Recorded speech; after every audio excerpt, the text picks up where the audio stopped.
What do you think about this Alabama-Missouri game? Number 8, Alabama, favored by 3.5 points at Missouri. Number 14 team in the nation.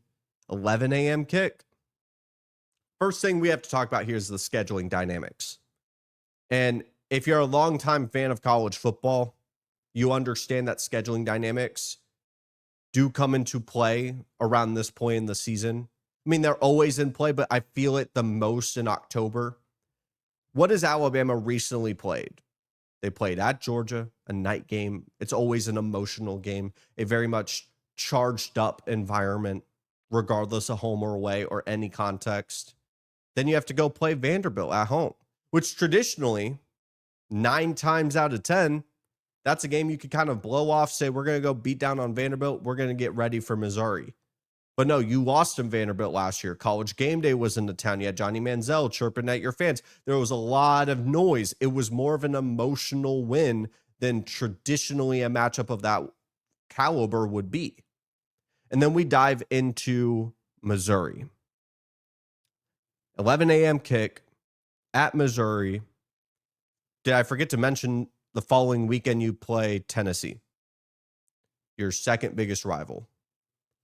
Another ranked matchup. This would be the third straight ranked matchup.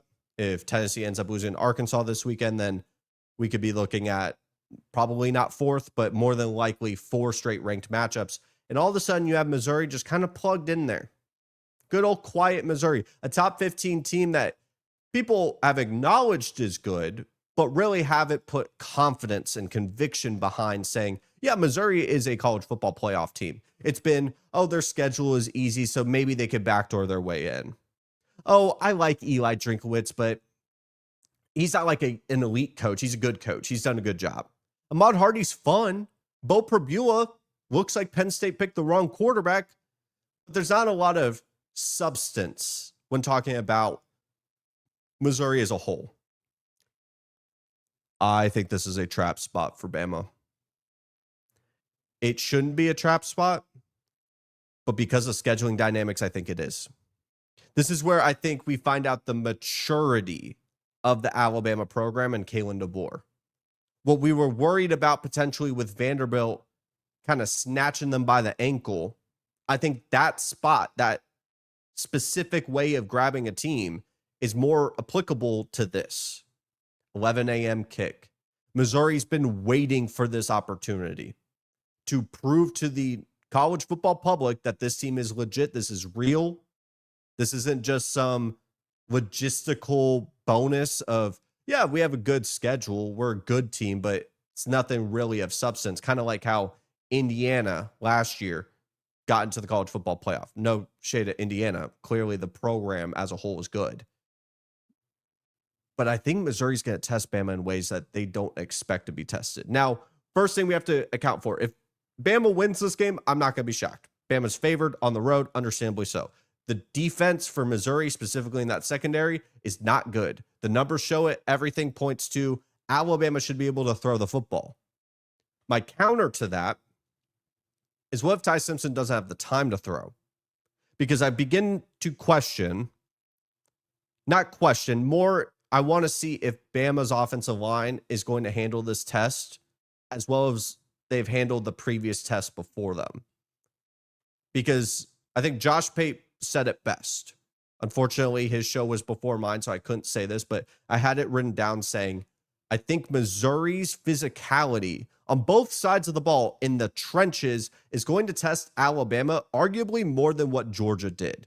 There's real NFL athletes on the Missouri defensive line and offensive line. True maulers. It's not just Ahmad Hardy and friends. It's not just Bo Prabula, a guy that, oh, he went to the transfer portal. Where did he go? Oh, he went to Missouri. Oh, he's doing pretty well. Good for him. No, they have NFL talent and physicality on this offensive line and defensive line. So we could talk about how the secondary is not good for Missouri. Doesn't matter if Ty Simpson doesn't have time. I also am quite curious, is Bama able to run the ball as effectively as they did against Vanderbilt?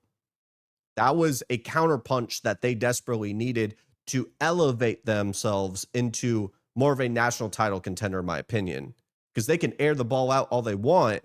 But if they don't have a true counterpunch, a floor to fall back on in a Jam Miller, I'd question a little bit if they could make it all the way. I also do wonder, how is Alabama going to handle Ahmad Hardy?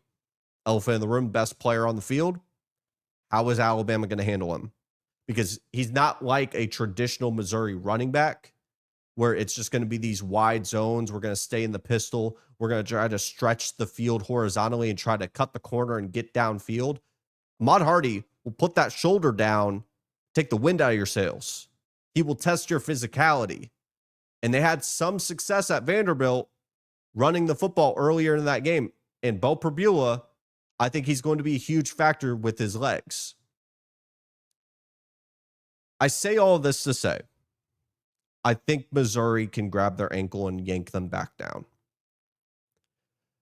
Let me tell y'all something. When I made my TikTok predicting this, I had to record it 3 times. Not because of technical difficulties, not because the microphone wasn't working, but more to the fact that I did not know who to go with here.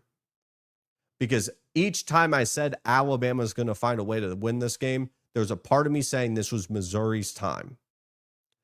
I could be completely wrong here, but I have played it pretty safe with a lot of my picks. Maybe I want to test the deep end, and who knows, maybe I realize I can't swim. I got to go back to the kiddie pool. But I am going with Missouri to win this game. I think that they're going to own the line of scrimmage. It's going to be a one-night special. You're going to be walking into Missouri Stadium a little sleepy, and I think Missouri is the team that can just snatch your soul if you come in sleepwalking.